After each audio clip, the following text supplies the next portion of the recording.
At its foundation, communication focuses on how people share information, thoughts, and feelings.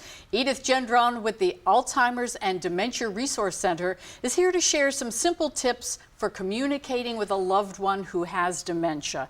Edith, what a timely subject. I know that as my mom began to kind of cognitively decline, my brothers and I struggled with that frustration. It's a real frustration as to how do you talk to that loved one? How do you communicate in a positive way and you know, not just become so frustrated yourself? So what are some great tips to help us along? The very first thing is don't argue. And that is really hard to do because we have an expectation of the person and how they interact. So when they say something that's illogical, our natural response is to say, oh, no, no, no, no. And that, of course, is just going to increase the confusion and cause problems.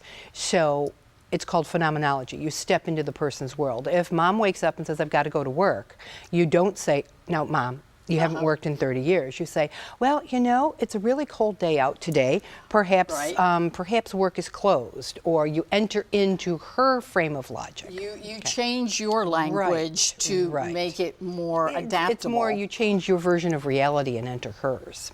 I see. And try to lead her back into a place of calmness. And something that we touched on is how you approach, I mean, physically approach the person. Not, you know, sometimes I think as folks decline, you know, sudden moves or loud noises can be really upsetting. They are. We need to always remember that the brain is functioning differently. It's processing more slowly. So if we're going to approach someone, always approach from the front, keep your body loose, and keep a smile. Learn to smile. Keep your body loose. Your body talks. So if you're showing tension or you're stepping heavily, that's going to communicate something that you may not mean.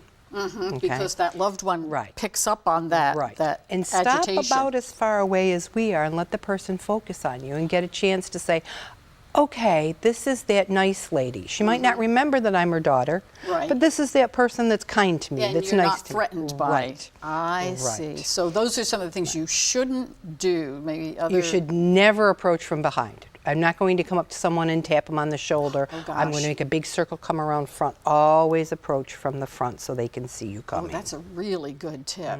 Always. And if the person has maybe not only cognitive situations, but physical limitations as well, that's something to be concerned about. Particularly, we have a lot of vision loss and hearing loss as we age, right? So now, if you've got a vision issue, I'm going to, as I'm approaching you, saying, it's Edith. I'm stopping by, or I've got some coffee. Would you like some? I'm going to talk clearly.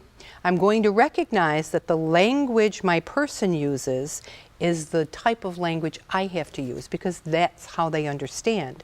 If my person is using telegraphic speech, I'm not going to talk to that person the way I'm talking to you right now. Absolutely. Because they're going to hear this, blah, blah, blah, blah, blah, blah. They're not going to hear anything useful. Because that was the situation my family had with my mom's hearing loss, is that you know, you just had to speak slower. Yes. Clearer, a little bit louder. Yes. And everything was fine. So any other really just quick important tips for folks?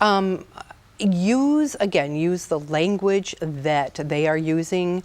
Make sure that you approach from the front, never argue, and recognize that in something that you don't find realistic, I need to go to work today. Correct. Is real, very real to them. If you argue, you are going to end up with a catastrophic reaction, so don't argue. Absolutely. And Edith, thanks so much. We're going to have all the information on how folks can get in touch with you. And these were invaluable tips, not only for communicating with a loved one who has dementia, but actually communicating with everyone. Thanks again. Yeah, you're welcome. Thank you for having me.